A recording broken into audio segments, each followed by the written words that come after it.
الصلاة خير من النوم. السلام علیکم ورحمۃ اللہ وبرکاتہ. پیارے دوستو، رمضان کے مہینے میں ہونے والا ایک ایسا عبرتناک واقعہ آپ کو سنائیں گے کہ جب ٹی وی دیکھنے پر اللہ کا ایک خوفناک عذاب نازل ہو گیا. آپ سے گزارش ہے کہ اس ویڈیو کو آخر تک ضرور دیکھے گا، اور اگر آپ نے ابھی تک اس ویڈیو کو لائک نہیں کیا ہے تو ابھی لائک کیجئے، اور اگر آپ نے ہمارے اس یوٹیوب چینل کو سبسکرائب نہیں کیا ہے تو جلدی سے ہمارے یوٹیوب چینل کو سبسکرائب کرتے ہوئے ساتھ میں لگے بیل آئیکن پر ضرور کلک کیجئے گا، تاکہ اسی طرح کی مزید اپلوڈ ہونے والی ویڈیوز کا نوٹیفیکیشن بر وقت آپ تک پہنچتا رہے. پیارے دوستو، رمضان کے مقدس مہینے کا آغاز ہوا. لوگوں میں بڑی خوشی کا ماحول تھا. اسی علاقے میں ماں اور اس کی بیٹی دونوں ایک ہی گھر میں رہا کرتے تھے. ہر رمضان کے شروعات میں ان کے یہاں مہمان آنے کا دستور تھا. اس کی ماں نے اپنی بیٹی سے کہا کہ بیٹی، آج مہمان آنے والے ہیں، تم جلدی سے میرے ساتھ افطاری میں میرا ہاتھ بٹاؤ.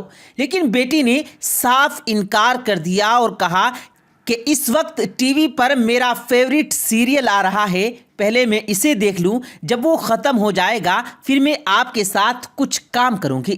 چنانچہ افطاری میں وقت تھوڑا کم تھا، اس لیے میں نے کہا کہ تم اسے چھوڑ دو اور افطاری میں میرے ساتھ کام کرو.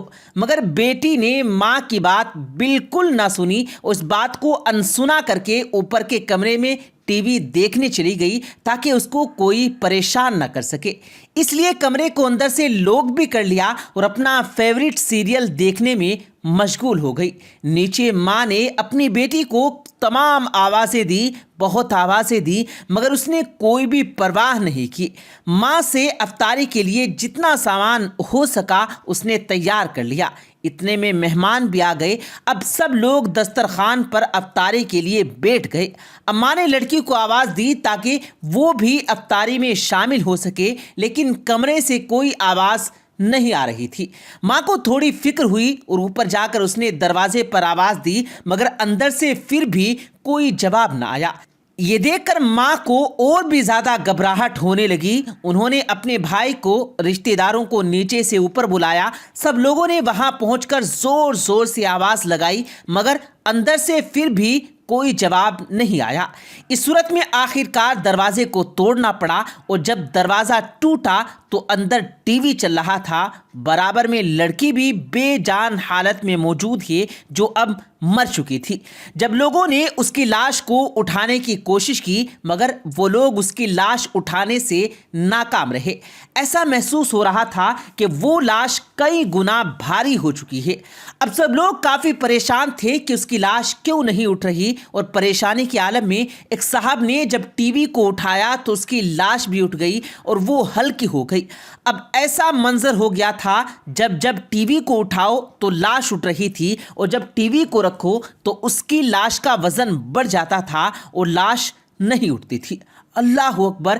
اس طرح ٹی وی کو اٹھا کر اس کی لاش کو نیچے لایا گیا، اس کو غسل دیا گیا، کفن دیا گیا، اور پھر اس کا جنازہ اٹھانے لگے تو اس کی چارپائی ویسے ہی ہو گئی جیسے کسی نے اس پر پہاڑ سا وزن رکھ دیا ہو. لیکن جب ٹی وی اٹھایا تو اس کی لاش آسانی سے اٹھ گئی تو تمام لوگ شرمندگی میں پڑ گئے، اور آخر میں جب ٹی وی جنازے کے آگے آگے چلا تو اس کا جنازہ گھر سے نکلا.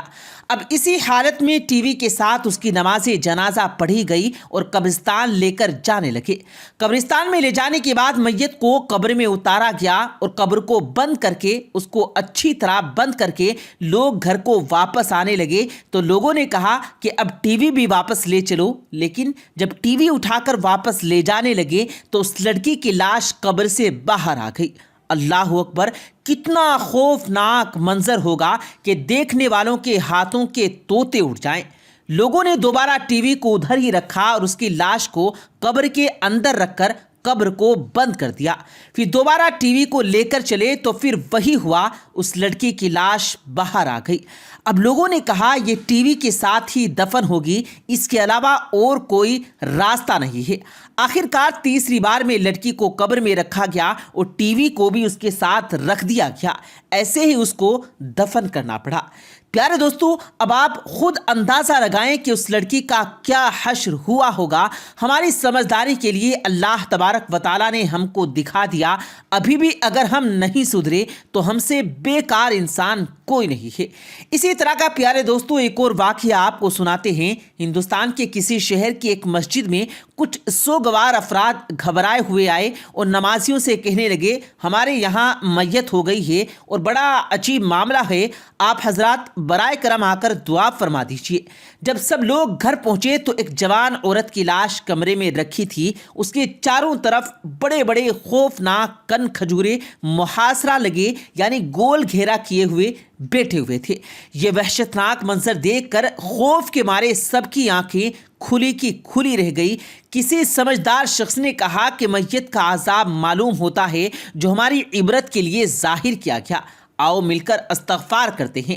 چنانچہ سب لوگوں نے مل کر توبہ و استغفار کر کے گڑ گڑا کر اور رو رو کر کافی دیر تک دعا مانگی۔ بالآخر وہ خوفناک کان کھجورے لاش کا گھیراؤ چھوڑ کر ایک طرف کونے میں جمع ہو گئے۔ ڈرتے ڈرتے میت کی تحسیز و تدفین کی ترکیب بنی۔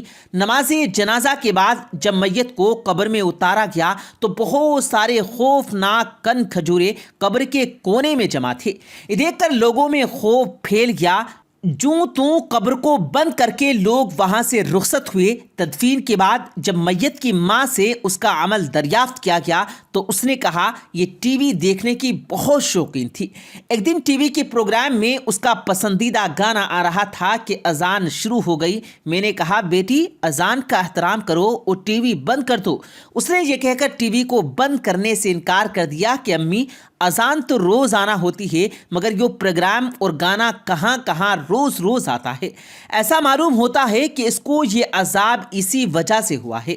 پیارے دوستو، ان واقعات کو سن کر ہو سکتا ہے کہ کسی کے ذہن میں یہ وسوسہ آئے کہ یہ سب کس طرح ہو سکتا ہے، یہ باتیں عقل میں نہیں آتی۔ عرض یہ کہ ہر بات کو عقل کی کسوٹی پر نہیں رکھا جاتا۔ ثواب و عذاب کا معاملہ حق ہے، ہو سکتا ہے عقل سے سوچنے والے کی سمجھ میں قبر و حشر، جنت اور دوزخ کے معاملات بھی نہ آئیں۔